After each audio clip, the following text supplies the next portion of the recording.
CM Devendra Fadnavis ने BJP विजय संकल्प मेलावा कार्यक्रम को संबोधित किया। सामान्य माणूस दुःखात असतो तेव्हा तुमची आवश्यकता असते। या कोविडच्या काळामध्ये ज्यावेळेस सामान्य माणसं मरत होती, ज्यावेळी सामान्य माणसांना बेड मिळत नव्हती, जेव्हा त्यांना ऑक्सिजन मिळत नव्हतं, ज्या काळामध्ये हजारो कोटी रुपये आपल्या तिजोरीत ठेवलेली मुंबई महानगरपालिका, ज्या महानगरपालिकेचे 70,000 कोटी रुपयाच्या ठेवी होत्या, त्या महानगरपालिकेकडनं केवळ एवढीच अपेक्षा केली होती, तेव्हाच्या सत्ताधाऱ्याकडनं एवढीच अपेक्षा केली होती, तुमच्याकडे पैसा आहे, तुम्ही त्या ठिकाणी व्यवस्था उभ्या करा, सामान्य माणसाला ऑक्सिजन द्या, त्याला बेड उपलब्ध करून द्या। पण त्याच्याही मध्ये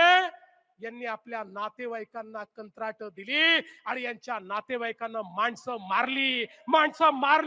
मी म्हणत नाही, तुम्ही ईडीची चार्जशीट बघा, जे डॉक्टर नव्हते त्यांना डॉक्टर दाखवलं, जे कंपाऊंडर नव्हते त्यांना कंपाऊंडर दाखवलं, ज्यांना नर्सिंगचं ट्रेनिंग नव्हतं त्यांना नर्सेस दाखवलं आणि त्यांना त्या ठिकाणी उभं करून त्यांच्या माध्यमातून हजारो रुपये लाखो रुपये